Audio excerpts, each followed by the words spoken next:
Yeah, we're about to talk about Spider-Man Far From Home. It has been out for a day, and it's already making tons of money, which means that tons of people are seeing it. And that means that it's probably cool to talk about it in a spoilery fashion right now.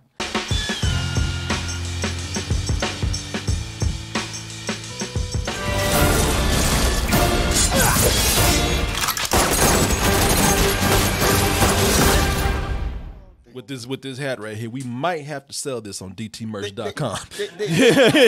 Yeah, we might have to sell it right next door, right next to that classic black tee with the white logo. Oh, might even have to put it next to your masterpiece, Martin. Oh no. Jerseys, hoodies, colorful logos, shirts for your baby. Got a new toast in the family, a little crumb. Get that shirt on them right away. And we got the phone covers and the gift of choice. But also remember, folks, that we get by with your support. Wouldn't be here without you. That's right. I'm looking at you. You are responsible for all this right here. How? Because of your subscription, your donation, even you listening to us on SoundCloud, iTunes, wherever that's still existing, and also the Apple Podcast. I have been thinking about it, and I actually have liked it more. The more that I think about it. But then again, I have not seen it again like you have. Mm-hmm. And you know what? At least you went to see it again and you gave it another chance. Well, it was one where I promised my daughter, since we weren't allowed to take guests, I told her, she was like, yeah, but you're gonna take me to see it when it comes out. And I was like, oh, yeah, sweetheart, I'm sure I will. Yeah. And after seeing it, I wasn't all that enthused about it. I was like, she was like, so we gonna go? I was like, I'm sure you got some friends you could go see it with. But then you were just talking about it so much yesterday, and I knew we were going to do this spoiler discussion. So today I was like, you know what? Come on. I'll take you. And it'll give me a chance to watch it again, and maybe I'll change my mind. Well, we'll see if that's the case. But unlike most movies that rely on the gimmick of one twist in its story, this has small attention to details throughout the film that they purposely keep hidden that make the storytelling here so great, at least for me. I want to take this moment to actually apologize to Mr. Jake Gyllenhaal for what I said about him in that review. There was one point where I dogged his ass out. You did. It's kind of unnecessary. I dogged his ass out for his acting. But y'all don't understand. I had to be the villain. For that point, I had to mislead you. I had to lie to you. I had to say those things because I didn't want to come in and I want to preserve the sanctity of this man's fine performance right here. And I want you to know the whole time that I was hurting inside because comic fans already know. Or they were at least assuming that, all right, knowing Mysterio, I'm a big comic book fan, love Spider-Man, I always want to see Mysterio. Of course, when he comes into the movie, he is going to be a bad guy. And it turns out that he was lying about everything that people said. He was not from another dimension. He was not from another Earth. He was just a disgruntled employee. Once again. Yeah, once again, who even after death, Tony Stark is the real villain of the MCU. Well, Tony Stark, he said, Tony Stark, I helped that man build his empire, and all he did was just talk shit to me and shit on me. And a lot of people, that was the thing right there. A lot of people knew he was going to be a villain. They didn't know the twist that was going to happen with the Stark thing. But what I liked about him in the movie, and the reason why I had to kind of say that he was a bad actor is because intentionally he was a bad actor. That is one of the things that I love about this movie, man, is that, his performance that I criticized, that was done on purpose. And it's not so bad that it's that noticeable. It's not so over the top that he brings attention to it. It's just purposefully bland. They were born in stable orbits within black holes, creatures formed from the primary elements: air, water, fire. Nick Fury's on it. Oh, you saying something? The science division had a technical name. We just called them elementals. That is the most terrible stage acting I've seen from somebody who's supposed to be a professional. But, well, hold on, because I don't know if you're going to say what I'm saying. Because the thing is, I think that, it was done again. You know, when you realize who this guy is and that he's actually trying to play this role of a guy that's from another planet and he's telling this story that's fake. I got what he was doing. He's not a good actor. You know, as far as that, Quentin Beck, the character Mysterio, he is not a good actor. But Jake Gyllenhaal, I believe, is playing that perfectly right there. And it's something that you just subtly pick up on as you're watching the film.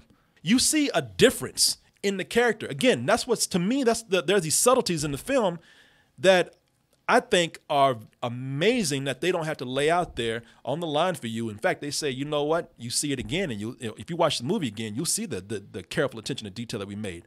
That character, you see the difference in his acting, or his in his demeanor when he's talking to Peter Parker. Mm-hmm. He's not delivering bland lines anymore. He actually feels, Quentin Beck, the character, feels natural when he's just sitting down talking to Peter Parker. I like you, Peter. You're a good kid. There's a part of me that wants me to tell you to just turn around, run away from all this, and then there's another part of me that knows what we're about to fight. He's almost kind of country, and there's another part of me that just wants to tell you, just get on out of here, Peter. What's at stake? And I'm glad you're here. Get him inside and keep him in a safe place for just a few hours, and he'll be all right. You know, now that I thought was great because, again, very subtle hints at what this guy is really like. You know, they show, even though he's a villain, they show his humanity. But this scene right here shows his humanity and his sinister side, because if you think about it, he's really telling Peter, and you don't think about it when you're watching the movie at first. He's telling Peter, you know, hey, look, I like you.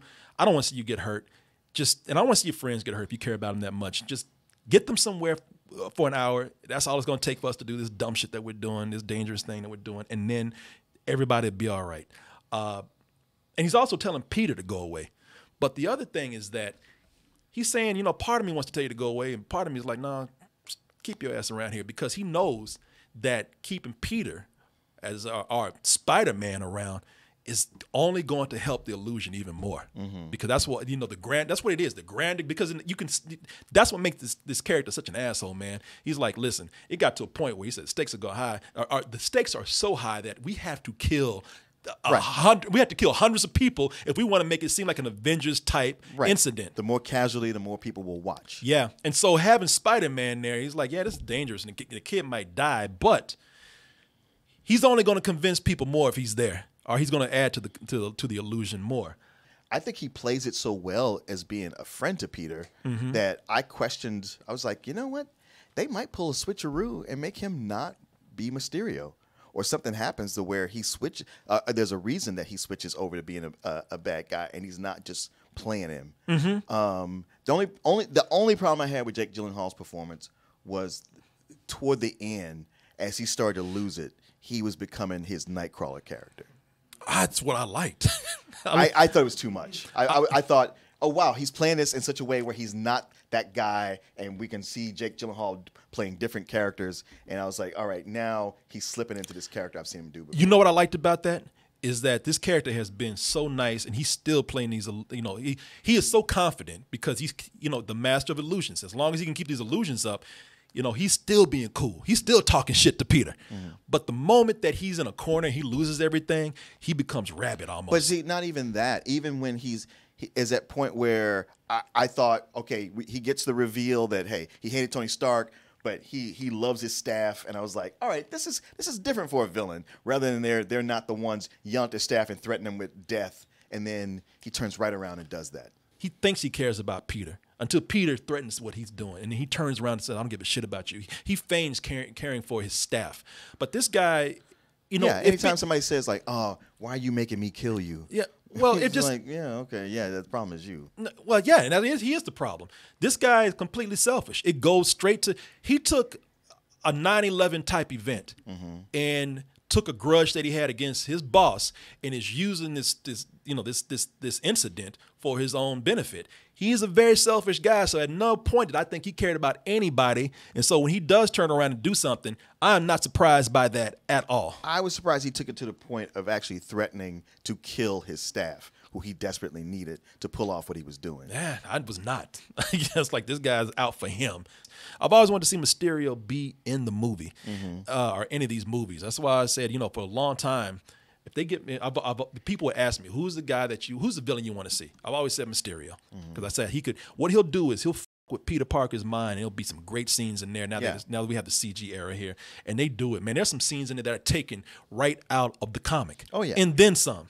With the illusion effects. And I'll tell you what I love about that too that might merit a second viewing is that there are probably a lot of Easter eggs in there. Oh, there's tons. Yeah, there's one, and I don't know if it's a shout out to this comic or not, but they have a scene where Iron Man comes back from the grave. And I'm thinking, is that a nod to Marvel Zombies right there? And I thought, I don't know. It could be. Yeah. I don't know. I mean, I'm not saying it is, but that I have some of these comics, and I know this one right here. When what they did, where they showed the skull inside Iron Man's his helmet or his armor, I was like, that looks like that right there. Yeah, it did. So I was, I was wondering. I was like, and maybe it is, maybe it's not. We'll find out soon enough. But it really is. I mean, even if you mildly like the movie, I think that there's certain things that you can go back and visually spot in there that make it worth it. Another great thing with the character for me of Mysterio, and I know you like this part, is I like how they use that character that shows the further world building skills of Marvel. And that's why Marvel's been able to do what they do, because unlike all these other companies that try to build universes and they just try to cram that shit together, Marvel's like a general in a fucking war room, man. They just putting pieces together and doing this. They ain't going out there and just bombing shit. DC's out there like a motherfucker throwing rocks. You know what I'm saying? Marvel is planning shit out. And that part where they went back and showed that Quentin Beck was actually an employee responsible for the technology. Now, this is the scene that is from right here. That was from Civil War, where you don't see Quentin Beck here, but they show the technology that he was responsible for the holographic technology that they have here, and I thought that was cool. Barf, I love that, man. He even said, I love that. He's like, Jesus, I got to change that name, man. It doesn't change the fact that they never made it to the airport. Plus $611 million for my little therapeutic experiment. The one that got me, though, was the throwback to the first Iron Man. Oh, yeah, with Peter Billingsley. With Peter Billingsley, yeah, where they even did a throwback to the first Iron Man, where a guy, Peter Billingsley, little Ralphie, man, from A Christmas Story. He grew up to work for Stark Industries and they abused his ass. They do a throwback to a character that was never probably supposed to even reappear. He was a throwaway character. He was, it was a walk-on, a glorified extra role, speaking extra role, and they made something big out of it. So the technology actually doesn't exist. So it's wait, the technology. William, here is the technology. Well, he got up on his ass like a pimp. You see? Now you're supposed to walk these streets and get my money. Right? Jeff Bridges actually does it a lot in this movie. Yeah, he just hugs up and gets right up in people's faces. Yeah, he's a close talker. Yeah, man, he intimidates people, man. Peter Billings is like, man, goddamn his breast. I've asked you to simply make it smaller. Okay, sir, that's what we're trying to do, but honestly, it's impossible. Tony Stark was able to build this in a cave! I'm not Tony Stark. I remember I was like, I know. You're like, he's about to throw you over that rail. It's like being at your friend's house when they talk back to their dad. They're like, man, shut the fuck up. He already beat up his tie. Did you see that tie flip he did right there? He's about to poke his eye out with that tie. Tony Stark was... Oh, yeah. I want to get to the big thing here, though, that changes not only the Spider-Man series, but changes possibly the whole Marvel Cinematic Universe, man. One of them is Peter Parker, and let me just say, first of all, these are the the two end credit scenes. Those two end credit scenes, and that's what I said about this movie. I was describing it to somebody big time game changers. Oh, big time, man. And somebody said, I told him, I said, look, man, I said, when you see this, one of the things that I love about this movie is that they don't put end credit scenes as a gag. Both those actually have significance to not only Spider-Man, but this whole universe. Yeah. Possibly. They're funny, they're cute, but there's a part of them too that they're going to offer some huge possibilities if they go down that line. One of them, first of all, deals with Peter Parker and his identity. That he looked like he just got busted jacking off. Boy, what you doing? She's right behind me. Where Peter Parker got busted to the world for being Spider-Man. You know, and one of the things I like about it is that it is a throwback to Spider-Man: Homecoming, where Aunt May. Peter Parker has the same reaction that Aunt May had to him when she found out he was Spider-Man. What the? You know, he saw himself on a big jumbotron. If you've seen the movie, you know that Mysterio, his last revenge, if indeed he is dead. I want to ask you what you think about that. Do you think that that's a definitive death right there? Do you think that he could possibly still be alive? Well, okay, in comics, nobody dies forever. Of course. However, they went out of their way to show that he was fucking dead. Yeah. Like the spiders isn't picking him up. He's already asked Edith. None of those drones, none of those satellites. They're like, yeah, he's gone. I would love it if he's still around and he's laughing. Like, he would be a great villain if not only did he expose Peter, but he's just laughing at him the whole time. The one thing is, you see Peter Billingsley, the last thing is he's downloading something. And it's not him uploading that video, it's him downloading. Unless he's downloading the video that Mysterio sent, or he's downloaded his consciousness to put into a machine. Yeah, I noticed that too, and I was wondering that if he's keeping his, I don't know, some kind of virtual reality version of him alive, or some holographic version of him alive. Yeah. Sort of like a. I mean, there may be a Mysterio virus that has to be dealt with in the future. Yeah. Or maybe they're making it like Ultron, a sentient thing, and he's still out there somehow. I hope that he's still alive, man, because he's such a great villain. I would love to see him just tormenting Peter this whole time. I'd love for them to have another villain, but in the background, he's the one that Peter Parker has to come to and like, hey man, seriously, cut this shit out. All right? F***ing with me, man. His last revenge, revealing that Peter Parker it was him and another character we're going to talk about, but revealing that Peter Parker is actually Spider-Man. I thought that was amazing for a couple of things. One, we could get a really cool fugitive film on our hands with Peter Parker. Sure. Spider-Man. And I like that it's a kid, not some adult. It's a kid who never even wanted to have all this responsibility. The whole thing is, I want to be a kid. I want to be a teenager. I just want to go on dates. I want to do this. Now he's on the run from the law. I would love if they did that. And I'm going to tell you a thing that they could do, and I doubt if they do it, but it would be pretty awesome if they did.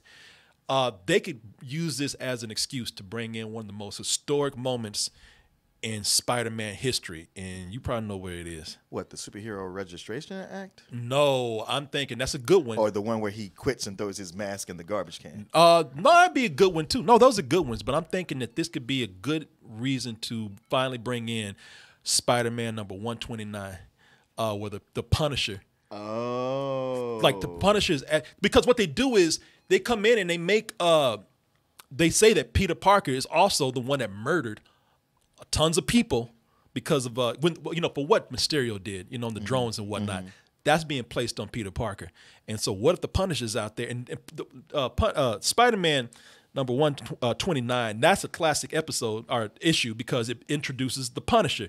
The Punisher thinks that Peter Parker, our Spider-Man, he thinks that Spider-Man is a murderer, is a villain. And so he's out to kill him. What if we found a way to bring in some, even if it's just kind of a small nod to it, like the Punisher thinks that Peter Parker is actually a murderer and tries to come in and kill him himself?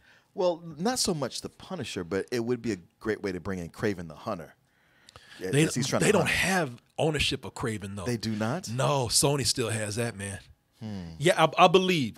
Sony's doing a spinoff. So yeah, that's what they even talked about, doing a spinoff movie. So it's they can still use. Well, yeah, come on. What do you?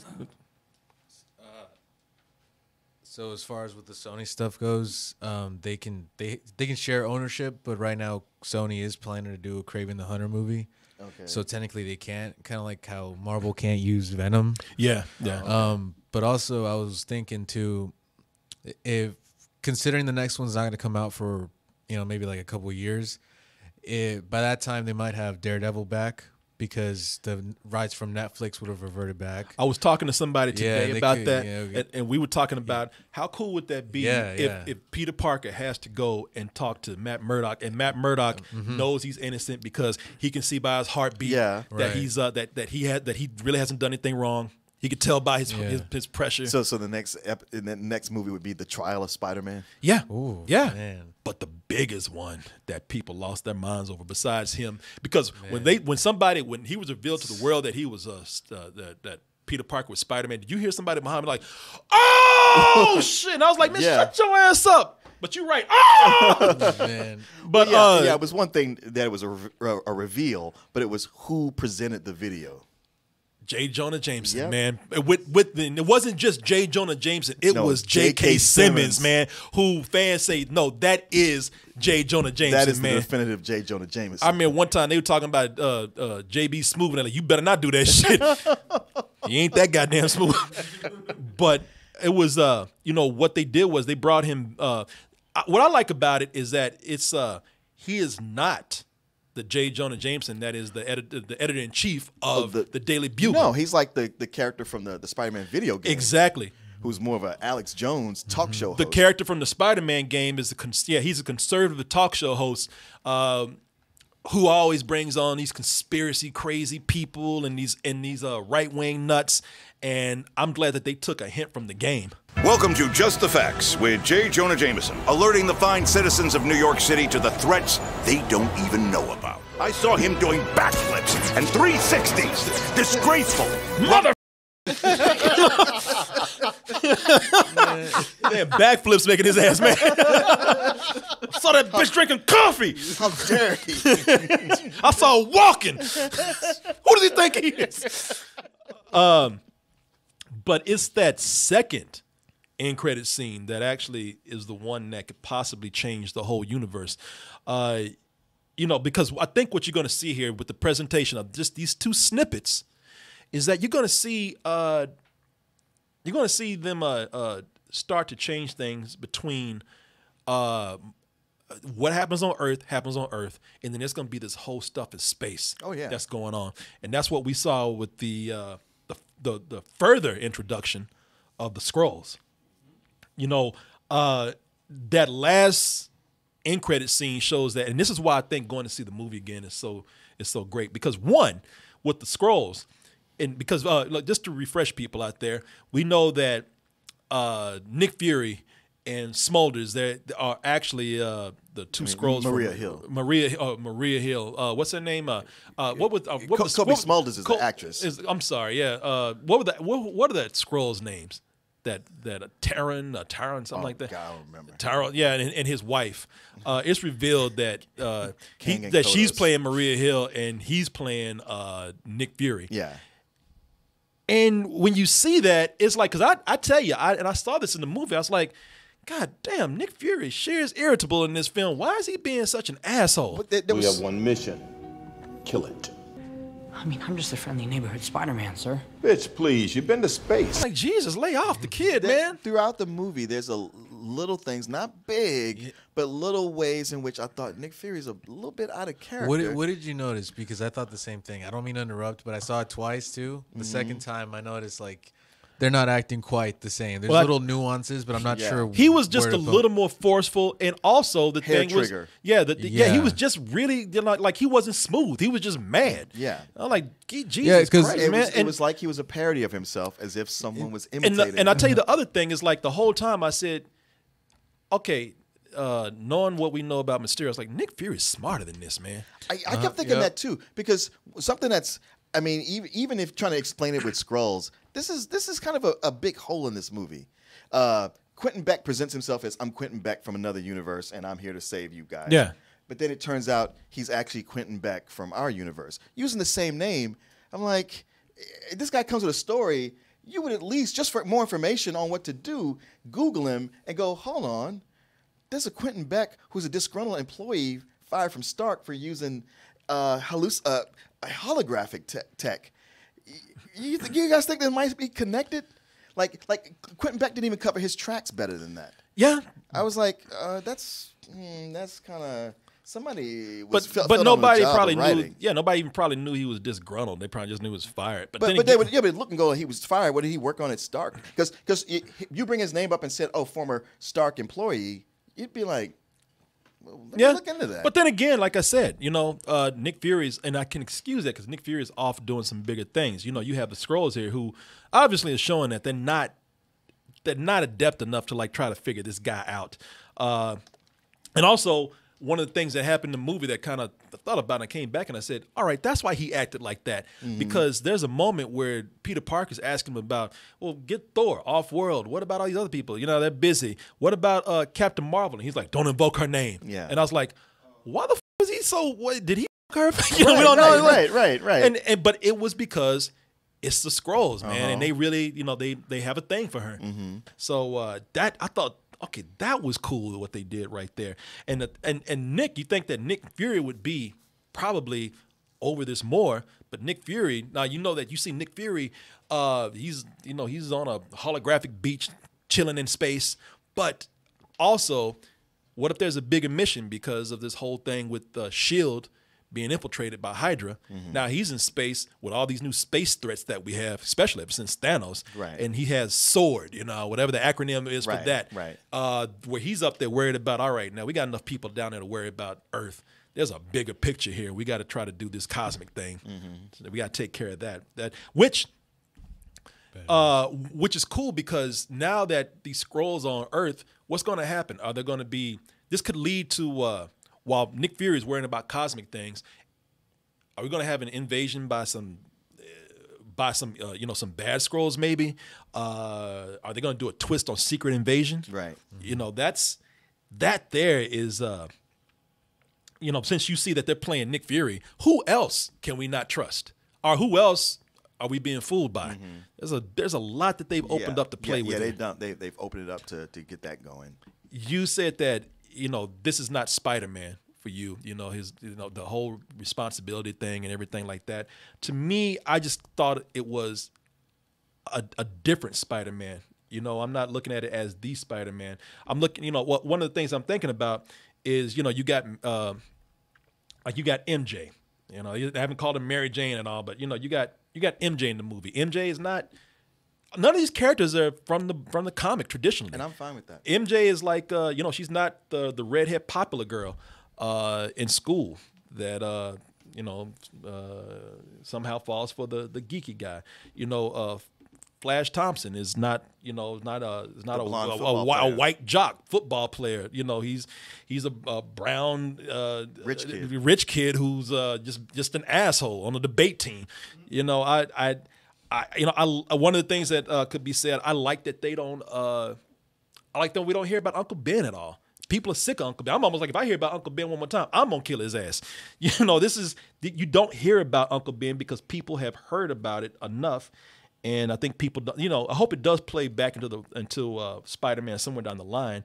But I don't mind taking a break from that. I've kind of been like, this is just a different thing that they've done, just like they've done with making Nick Fury black and putting it in the Ultimate Universe. In fact, this is supposed to be a different universe anyway. Sure. This is universe 1999-99. They make Nick Fury black, but at the end of the day, he's still Nick Fury, the spy head of S.H.I.E.L.D. Yeah, and I guess, again, I see the Spider-Man being Spider-Man. I don't mind the changes that they've done to him. I like that, I guess that when I look at it, I'm okay with certain drastic changes that they will make, including and this is the big one right here. How would you feel? Because I think it would be cool if Marvel does it in Marvel's hands. How would you feel if people really do end up knowing that Peter Parker is Spider-Man? I'm wondering if that would be sort of a really great twist on this cinematic universe, to have him just come out and say, I'm not having a secret identity anymore. It's who I am. Well, in the cinematic universe, everybody knew that Tony Stark was Iron Man. Yeah. And in comics, he would always pretend like, no, I'm Tony Stark and Iron Man is my bodyguard. That was the thing he kept up for most of the time. Yeah. And so often he would come out and then he'd switch it back. So having Spider-Man, be known to the public, I'm fine with that. And when I say them taking away his sense of responsibility, because that really was what set the character apart. And while I don't want to be hit over the head with Uncle Ben, he is germane to who that character is and what he's about. It's like I'm gonna make Batman, but his parents aren't gonna die this time. They'll be a loving couple. It kind of goes back to like, well, then why is he even doing this? And with Spider-Man, okay, say Uncle Ben's not mentioned and he doesn't have the over sense of responsibility, but then I want it filled with something, and it's not being filled with something. It's just being filled. So okay, so if he doesn't have that, then what is he? I don't know, he's just a regular kid. I'm like, well, all right, it's not that interesting. I guess it just didn't bother me as much because I guess I think there's a lot going on with the story here for me that's it's again going back to the details of it where the story is just so tight more often than not. And I can tell you that this wasn't me nitpicking or looking for plot holes. It was me watching a movie and just having that unsettling feeling like something about this is not coming together. I don't think you're nitpicking. I'm not even going against your criticism. No. I'm just saying if anybody else was watching or listening thinking that I'm nitpicking, I was like, I can tell you that I wasn't sitting trying to do that because I'm there to enjoy this. This is the movie I've been looking forward to the most. Yeah. But just that point where it's like something about this is bothering me and I can't quite get my finger on it. And then I started to get it, and then really watching the second time, I was like, yes, because these things kind of came up and they didn't feel natural or earned. Him giving those glasses away to Mysterio. That was dumb. Yeah, it really didn't make sense for a lot of reasons. I mean, I get like Mysterio's nice to him, but it's like, man, you just met this guy. Exactly. And it's not just you go, and the excuse is, well, he's a kid. He's a dumb kid. He's only 16 years old. It's like, but you think about it, your mentor who you love, like the last two films we saw him in, the last two Avengers films, the most emotional moment were his death and then Tony Stark's death. And the last thing he has from Tony Stark is, you inherited these glasses. The last thing your mentors left you. So then you just met a dude who's nice, and you're like, I don't want this. Here, you take it. I thought that was, that's what I said in my review. I said, he's just dumb. But I don't want you to think that I'm defending this movie to a point where I'm being, I'm just arguing against what you say. I'm not, because I can, if I had to go in and really see why he did it, I would say that he is somebody that is grieving still for Tony Stark. Pressures everywhere he goes, he sees Tony Stark. People are pressuring him to be Tony Stark, and he's just like, he gave me these glasses. And even though they're my last, they're the last thing that he gave me, I don't think that I've earned these and I can't do what Tony Stark wants me to do. Let me hand these off to somebody who can actually live up to the responsibility of this tool. And again, especially considering that everybody's pressuring him to be Tony Stark everywhere he goes, including Tony Stark, who's looking at him from beyond the grave on every wall that he looks at, every memorial. With them glasses I gave you. Yeah, boy. But I did think that, and that's what I said in my review. I said I think that they just kind of make him dumber than he should be, just to sort of push the plot. Just to push the plot. Yeah. I love the smaller things that they've done in the movie, like the blip is what they call it. I love when we see at the beginning of the movie. First of all, I love that whole memorial that they had for Tony Stark. Because it's teenagers will put something together shitty like that. Oh yeah, I know. They're using these gifts that are low resolution. They still got labels on them and shit, copyright on it, artifacting. Yeah, man, I just graduated, and a lot of that stuff in that movie is pretty like spot that, on. Like just I love that teenagers can't even come back and look cool. Like they pop back up and they still getting hit in the head with basketballs and still dressed up in their shitty marching band outfits. And I thought that was a really funny setup. It was, and that is why for me, the tone of the movie, I knew that they're going to be a comedy, but looking at that, I was like, okay, I can get with this.